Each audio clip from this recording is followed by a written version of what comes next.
Hello friends. So this is our second video. We were solving the last year paper of UGC NET law exam. So this paper is of December 2023. तो ये दिसंबर 2023 का paper है. हमने last class पे 10 MCQ we have solved. So in today's class we will be solving 10 more MCQs. Okay. So the first MCQ is, which of the following is the part of first generation of human right? First generation of human right. तो इसमें है right to social security, right to liberty, equality before law, right to self determination and right to life. So in this the answer will be, आपको मैं बता दूं कि इसका पहले मैं आंसर बता देता हूं फिर मैं इसको एक्सप्लेन भी करता हूं. इसमें right to liberty, equality before law and right to life, BCE, will be your right answer. So option number 2 will be your right answer. तो इसमें क्या होता है, जो ह्यूमन राइट्स हैं वो generally it has been divided into 3 generation. First generation, second generation and third generation. तो first generation जो राइट्स होते हैं, it is basically about civic and political life. It depends on liberty. ये liberty पे बहुत focus करते हैं. जैसे राइट टू लाइफ हो गया, ठीक है, इक्वालिटी हो गया. तो ये बेसिकली लिबर्टी में, freedom of speech and expression हो गया, ठीक है. तो ये लिबर्टी में बहुत ज्यादा फोकस करते हैं, ठीक है. फिर वर्ल्ड वॉर 2 के समय में सेकेंड जनरेशन ह्यूमन राइट्स आए. अब सेकेंड जनरेशन ह्यूमन राइट्स में क्या था कि वर्ल्ड वॉर 2 के बाद बहुत ज्यादा डिस्ट्रक्शन हो चुका था. तब लोग सोशल सिक्योरिटी के लिए बढ़ रहे थे कि ह्यूमन राइट्स में लिमिटेड वर्किंग आवर्स होने चाहिए, है ना, सोशल सिक्योरिटी, आपको पेंशन मिलनी चाहिए, वर्किंग आवर्स, फैक्ट्री नॉर्म्स, ये सारी चीजें आने लग गई ह्यूमन राइट्स में. It was also related to equality, but बहुत ज्यादा सोशलिस्ट अप्रोच था इसमें. ये जो राइट थे ये सोशल सिक्योरिटी के लिए थे. And then the third generation rights. ये जो राइट है आपका, बेसिकली इट इज अबाउट जैसे कि इन्वायरमेंट के लिए हो गया, इन्वायरमेंट के लिए हो गया, या वर्ल्ड पीस के लिए हो गया, वर्ल्ड पीस के लिए हो गया. तो ये third generation right is more emphasizing on fraternity element, fraternity element. तो एक ढंग से first generation human rights liberty element पे ज्यादा फोकस करता है, सेकेंड जनरेशन इक्वालिटी में, and third generation is on fraternity. तो आपका लिबर्टी, इक्वालिटी, फ्रेटर्निटी, ये आपका एक ढंग से ह्यूमन राइट्स में भी रिफ्लेक्ट होता है, ठीक है. Depending on the situation the human right has also evolved. Alright, तो इसका राइट आंसर होगा BCE, right to liberty, right to life and equality before law. Alright, so now we are moving to the next MCQ, MCQ number 2. Okay, so here it is article 163 of the constitution. It discusses about the discretionary power of the governor, ठीक है. So article 163 of the constitution of India says that there shall be a council of ministers along with chief minister to aid and advise the governor. तो ये बात सही है, except so far as he is required by the constitution. मतलब constitution में ही कुछ rights दिए हुए हैं जहां पे गवर्नर अपना discretion use कर सकता है. तो देखिए कॉन्स्टिट्यूशन में ऐसे बहुत से राइट्स दिए हुए हैं, जैसे अपॉइंटमेंट ऑफ चीफ मिनिस्टर. अगर आपको चीफ मिनिस्टर अपॉइंट करना है और किसी भी गवर्नमेंट को क्लियर मेजॉरिटी नहीं मिली है, तो गवर्नर को ये राइट कॉन्स्टिट्यूशन में दिया हुआ है. डिसमिसल ऑफ मिनिस्ट्री और डिसोल्यूशन ऑफ असेंबली का भी राइट दिया है. Submitting report to the president for proclamation under article 356 का भी राइट दिया हुआ है, ठीक है. और लेकिन अपॉइंटमेंट ऑफ हाई कोर्ट जजेस का राइट नहीं दिया हुआ है, ठीक है. तो यहाँ पे जो राइट आंसर क्या होगा, A B and C. Appointment of जजेस में गवर्नर का कोई रोल ही नहीं है. ए बी सी तो उसका कॉन्स्टिट्यूशनल डिस्क्रिशनरी पावर है, बट ऑप्शन डी नहीं होगा. तो इसमें देख लेते हैं ऑप्शन डी, तीनों एलिमेंट में, मतलब ये तो हो नहीं सकता, तो answer will be option 1. Okay, A B C. Alright, अगर गवर्नर चाहे तो कोई बिल को रिजर्व भी करके रख सकता है for the consideration of the president under article 200, reservation of bill for president. President के कंसिडरेशन के लिए। आर्टिकल 164 में अपॉइंटमेंट ये कर सकता है, डिसमिसल 174 में, ठीक है। Okay, so now MCQ number 3. Article 19 of the Constitution is automatically suspended if the proclamation of emergency is declared on the grounds of। तो देखिए, जब इमरजेंसी जो है आर्टिकल 356 में नेशनल इमरजेंसी लगती है, सॉरी आर्टिकल 352 में जब नेशनल इमरजेंसी लगती है तो आर्टिकल 19 ऑटोमेटिकली सस्पेंड हो जाता है। तो आपकी नेशनल इमरजेंसी इन 3 ग्राउंड्स पे लगती है, war, external aggression, arm rebellion. ये तो आपका प्रेसिडेंट्स रूल हो गया, ठीक है। तो प्रेसिडेंट रूल में तो कोई आर्टिकल 19 ऑटोमेटिकली सस्पेंड होता नहीं, नेशनल इमरजेंसी में आर्टिकल 19 ऑटोमेटिकली सस्पेंड होता है। सो अब इस केस में अगर नेशनल इमरजेंसी वॉर या एक्सटर्नल एग्रेशन पे लगी है तभी आर्टिकल 19 ऑटोमेटिकली सस्पेंड होता है। अगर वो इंटरनल आर्म रिबेलियन में लगी है then article 19 will not get suspended. So the right answer will be option 1, A and B only. All right. So now MCQ number 4. Which of the following statements are correct? अब इनमें से कौन से statements right हैं? इस type की भी questions आपको नेट एग्जाम में बहुत से मिलेंगे, तो आपको एक वेरियस होलिस्टिक थोड़ा नॉलेज रखना पड़ेगा, ठीक है। डायरेक्ट क्वेश्चंस हो सकता है ना भी आए, इस टाइप से क्वेश्चंस आ सकते हैं। सो इसमें क्या कह रहे हैं, ये इंटरनेशनल लॉ से रिलेटेड है। इन एसएस लोटस केस, ये बहुत एक लैंडमार्क जजमेंट है, इसके बारे में आप लोगों को पढ़ना चाहिए। The permanent court of international justice define international law as principle which are in force between all independent nations. तो देखो ये तो स्टेटमेंट सही है, ठीक है। Professor Dias suggest that international law can never be called law, ये statement सही नहीं है, because this person professor Dias ही suggested that international law should be called as law because because states will bind it, will follow it because it will benefit the states only। तो international law को हमें law बोलना चाहिए क्योंकि ये states को खुद बेनिफिट देगा। That is why the states will agree to it. So he never said that, that international law can never be called law. It was Austin who may have suggested that international law is not law, it is just a morality, ठीक है। Option C देख लेते हैं। Lord Halsbury when he was prime minister of England once remarked it was a misnomer to call international law as law, it should be described as a branch of ethics। ये statement सही है।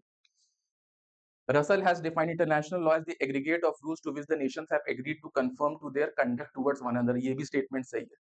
According to Austin, international law is set and enforced by political sovereign authority। ये statement गलत है। देखिए, Austin का ये कहना था कि law is a command of a sovereign which is followed by a sanction, ठीक है।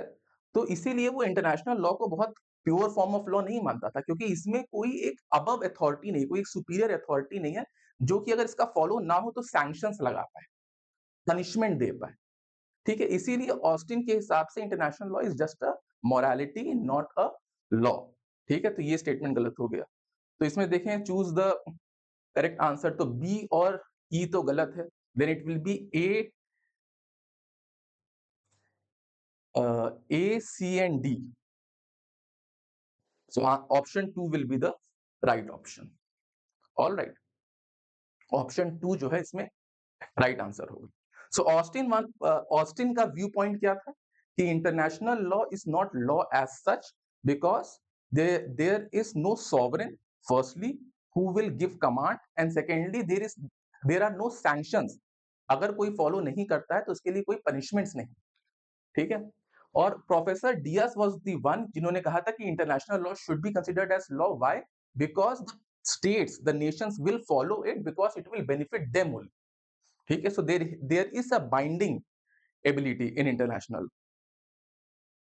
सो now moving to the next MCQ, MCQ number 5। Arrange the following cases. ऐसे भी क्वेश्चंस आपको खूब आएंगे नेट जेआरएफ एग्जाम्स में, जिसमें आपको ईयर वाइज जो है अरेंज करना पड़ेगा। तो मैं ये भी ट्राई करूंगा कि जितने भी पास्ट ईयर में क्वेश्चंस ऐसे आए हैं जिसमें ईयर वाइज पूछा हुआ है, उनका एक नोट्स बना लें, एक लिस्ट बना लें और उनका ईयर उस केसेस के आगे ही लिख लें, है ना। तो देखिए, arrange the following cases relating to the advice and direction of the supreme court to enact uniform civil code. अब देखिए, सारे केसेस किसी और मैटर पर हैं, बट इन सारे केसेस में यूनिफॉर्म सिविल कोड का सुप्रीम कोर्ट ने सजेशन दिया है। तो अब कौन सा केस पहले है, क्रोनोलॉजिकल ऑर्डर पे देना है ये आंसर, ठीक है। तो देखिए, इसमें देखते ही समझ में आ जा रहा है कि ये केस तो पहले का है, मोहम्मद अहमद खान वर्सेस शाह बानो। सबसे पहले तो शाह बानो ही था, ठीक है। शाह बानो के बाद सरला मुदगल वाज 1975 आई थिंक, ठीक है। This Jordan case is also of 1975। ये एबीसी वाला केस बहुत रीसेंट है, 2010 के बाद का केस है। तो सबसे लास्ट में सी ही होना चाहिए, तो इन दोनों में से कोई एक ऑप्शन होगा, और सबसे पहले ए। तो ये ए यहां दिया हुआ, तो option 3 will be the right answer, ठीक है। John Vallamattom versus union of India, ये भी 2002 या 3 का केस है, ठीक है। तो इन सारी ही केसेस में कोर्ट ने यूनिफॉर्म सिविल कोड को बताया है। तो अगर क्रोनोलॉजिकल ऑर्डर देखें तो A will be first, followed by D, followed by B. Sarla Mudgal and Jordan is of the same year only. Then John Veletum, and then ABC versus State.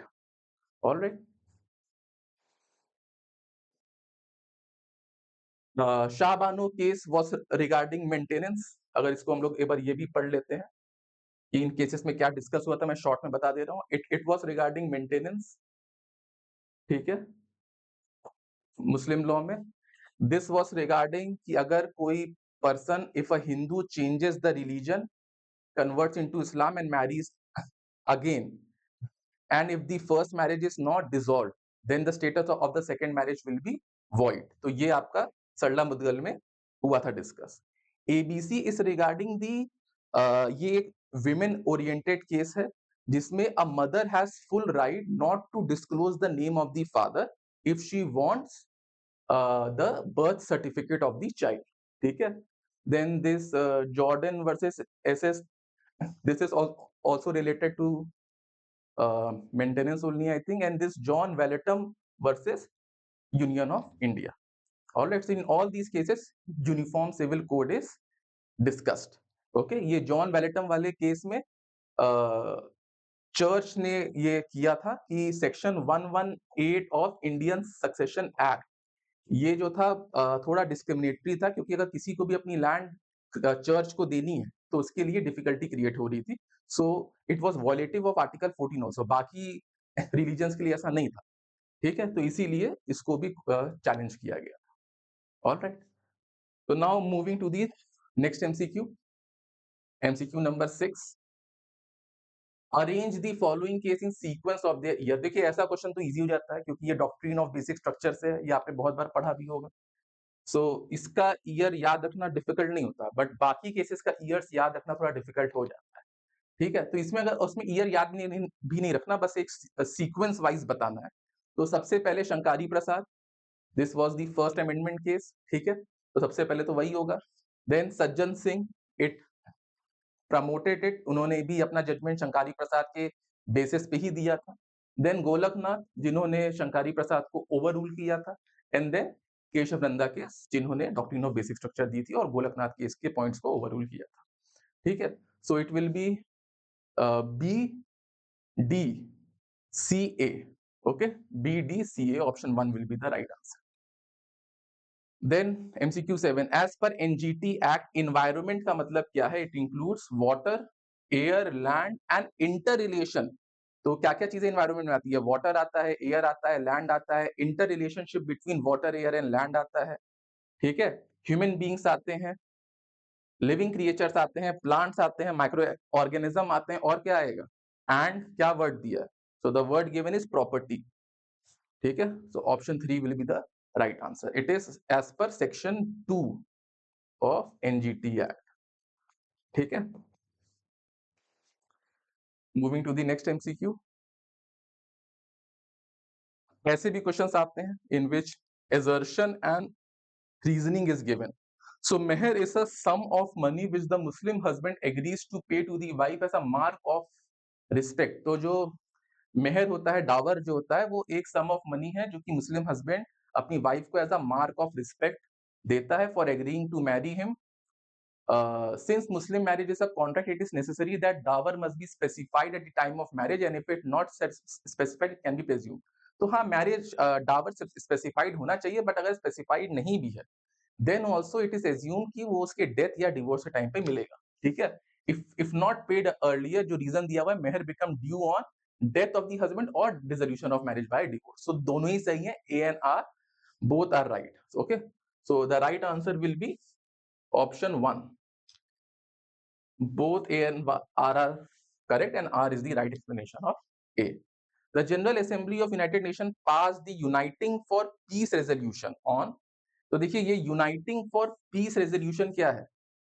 The right answer is option 4, November 3rd 1950। But आप ये समझ लो कि Uniting for Peace resolution होता क्या है। इसमें ये दिया हुआ ना कि वीटो पावर होती है, सिक्योरिटी काउंसिल में वीटो पावर होती है।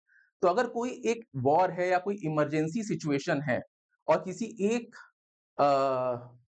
परमानेंट जिनको वीटो पावर की राइट है, उन्होंने वीटो करके उस चीज को खत्म कर दिया है सिक्योरिटी में, सिक्योरिटी काउंसिल में, then general assembly can take that issue and act immediately as per this resolution. ठीक है, so the right answer is November 3rd 1950। Alright, now last MCQ, MCQ number 10। ये भी आपका ईयर वाइज ही का है। ठीक है, इसमें थोड़ा सा आपको ध्यान देने की जरूरत है। सो अब इसको ईयर वाइज अगर अरेंज करना है, देन सी मोहरी बीवी तो आपका 1900 के बाद का है, 1903 होगा। ये आपका विशाखापट्टनम है, तो ये तो इंडिपेंडेंस के बाद ही का है। सबसे पहला केस होगा रॉयल ब्रिटिश बैंक वर्सेस टर्कवैंड। ठीक है, ये बी और ए पहले होंगे। तो आप देखो, बी पहले में 1 में है और 4 में है। उसके बाद ए होना चाहिए, Ashbury railway carriage versus Riche. ठीक है, then it will be E, Salomon versus Salomon. Okay, somewhat 1897 का केस होगा ये। देन मोहरी बीवी 1903, एंड देन ये तो 1960s का होगा। सो the right answer is option number 2। तो अब जो हमने ये 10 एमसीक्यूज किया है, इसका हम in depth discussion we can do. अभी तो हमने एमसीक्यू कर लिया, but MCQ when we are solving, हमें सिर्फ राइट आंसर क्लिक नहीं करना, उसके बाकी ऑप्शंस को भी वी हैव टू अंडरस्टैंड और उन्हें भी हमें समझना है। ठीक है, so we can see some theory उसके लिए। तो इसमें सबसे पहले एमसीक्यूज में था regarding the human rights, first generation, second generation and third generation. तो इस वाले में देखिए, so this Karel Vasak is a distinguished human rights scholar, जिन्होंने ये 3 जनरेशन ऑफ ह्यूमन राइट्स निकाली थी। First generation is regarding civil and political rights. ठीक है, ये ज्यादा फोकस करते हैं लिबर्टी में, जैसे कि arbitrary arrest, freedom of thought, freedom of religion, ये सारी चीजें होनी चाहिए, right to property, freedom of movement. ठीक है, इसका आप देखो आर्टिकल 3 to 21 में यूएन डिक्लेरेशन में ये दिया हुआ है। ठीक है, UN declaration and international covenant of civil and political right 1966, ये आपका इंटरनेशनल लॉ में बहुत पढ़ना पड़ता है। ठीक है, तो आर्टिकल 3 to 21 में ये फर्स्ट जनरेशन राइट्स मेंशन्ड है। सेकेंड जनरेशन आपका, वैसे मैंने बताया, वर्ल्ड वॉर के टाइम पे ज्यादा वो हुआ था, ये इक्वालिटी पे ज्यादा है एंड सोशलिस्टिक एजम्पशंस, ये right to work, right to health care, right to education, right to social security, इस पे ज्यादा फोकस करता है। फिर पोस्ट 1945 आपका फ्रेटर्निटी या सॉलिडारिटी राइट्स आ गए, जो फ्रेटर्निटी के एलिमेंट पे बहुत फोकस करता है, जो right to development, right to environment, right to self determination. ठीक है, राइट टू पीस, ये सारा आपका थर्ड जनरेशन में आ जाएगा। ऑलराइट, नाउ आर्टिकल जो गवर्नर के डिस्क्रिशनरी पावर है, तो reserving a bill by state legislature article 200 में है। Imposition of president rule article 356 में दिया हुआ है। ग्रांट पार्डन, ये सब आर्टिकल 161 में दिया हुआ है। Appointing of chief minister article 164, dissolving of state assembly article 174। ठीक है, इसमें भी दो होता है, कॉन्स्टिट्यूशनल डिस्क्रिशनरी होता है और एक सिचुएशनल डिस्क्रिशनरी होता है। ठीक है, तो जो टाइम है, मैनर है, कैसे काउंसिल ऑफ मिनिस्टर फ्लोर पे आएंगे, ये सब सिचुएशनल डिस्क्रिशनल पावर है। ठीक है, seeking information from the chief minister on administrative and legislative affairs. Alright, so अब ये हो गया। नाउ इंटरनेशनल लॉ पे भी एक क्वेश्चन था तो जिसमें ऑस्टिन का व्यू दिया हुआ है कि ऑस्टिन का यही मानना था कि लॉ के लिए लॉ क्या है, एसेंस ऑफ लॉ क्या है, essence of law is a command, law is command of sovereign authority with repercussion for violation, sanction भी होना चाहिए, the command of the sovereign backed by a sanction. तो इंटरनेशनल लॉ में क्योंकि ये नहीं होता इसलिए उन्होंने इसको प्योर लॉ नहीं माना था, बस मॉरलिटी में। ठीक है, लोटस प्रिंसिपल, जो आपके एसएस केस में जो लोटस प्रिंसिपल था, ये भी एक लैंडमार्क केस है। इस केस में क्या हुआ था, ये थोड़ा सा आप पढ़ लो, एसएस लोटस केस जिसको कहते हैं, लोटस केस। ठीक है, इसमें बेसिकली ये अब वैसे उतना एप्लीकेबल नहीं है। ठीक है, लोटस केस में जो रूल आया था वो अब एप्लीकेबल नहीं है। अगर मान लीजिए इस केस में क्या हुआ था, हाई सी के एरिया में, हाई सी के एरिया में फ्रांस की एक शिप थी और टर्की की एक शिप थी। ठीक है, तो इसमें एक्सीडेंट होता है और टर्की के शिप का एक ऑफिसर मर जाता है जिसको फ्रांस के शिप के एलिज्ड ऑफेंडर ने मारा। तो Turkey was trying the case, तो फ्रांस ने कहा कि इनके पास तो जुरिस्डिक्शन नहीं है क्योंकि ये हाई सी पे ऑफेंस हुआ है। तो इसमें इंटरनेशनल कोर्ट ने यही कहा कि ऐसा कुछ नहीं है, ऐसा कहीं लिखा नहीं है इंटरनेशनल लॉ में। हाई सी में जो चीजें इंटरनेशनल लॉ में प्रोहिबिटेड नहीं है, जो प्रोहिबिटेड नहीं है, उसके लिए अगर टर्की कर रही है प्रोसिक्यूशन, तो ये कहीं इंटरनेशनल लॉ में मना नहीं, वन कैन डू दैट। तो a landmark by permanent court establish that principle that state jurisdiction is not automatically limited by the location of the incident। कहीं पर मना तो ये है नहीं इंटरनेशनल लॉ में कि दे कैन नॉट ट्राई, जो चीजें मना है कि आप हाई सी में भी नहीं हो सकती वो आप you can't do, but rather bye its own law and the consent of the other state. यहाँ पे लेकिन consent of the other state is also important, as long as no rule of international law prohibits it।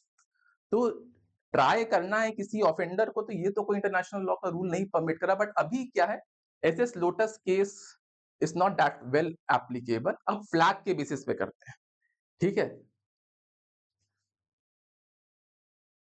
Now next, ये आपका Shah Bano case और इन सब का years दिया हुआ है, आप इसका नोट्स भी बना सकते हैं, यू कैन मेक नोट्स।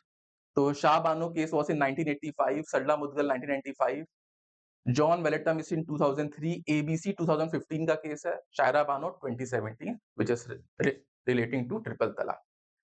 ये तो पता होना चाहिए। 1951 शंकारी प्रसाद, सज्जन सिंह 1965, गोलकनाथ 1967 एंड केशव नंदा 1973। ठीक है, then uniting for peace resolution मैंने आपको बता ही दिया था। ठीक है, और ये आपका रॉयल ब्रिटिश बैंक वाला केस, ये भी मैंने आपको बता दिया था। ठीक है, so with this we have come to the end. अब हम लोग नेक्स्ट वीडियो लेक्चर में next 10 MCQs we will be solving. अगर हमने एमसीक्यूज भी सॉल्व किया, we will be having enough MCQs solve जब तक हमारा एग्जाम होगा जून जुलाई में, और एक इनफ प्रिपरेशन हो जाएगी। Just by doing the past years only हमारा नेट का exam can easily B solve. Okay, it's just that हमें थोड़ा रिवीजन करना और पास्ट ईयर पेपर्स को सॉल्व करना है। So all the best for net JRF exam which will be in law, which will be there in June July session. Okay then, thank you all. In next class, we will be solving 10 more MCQs.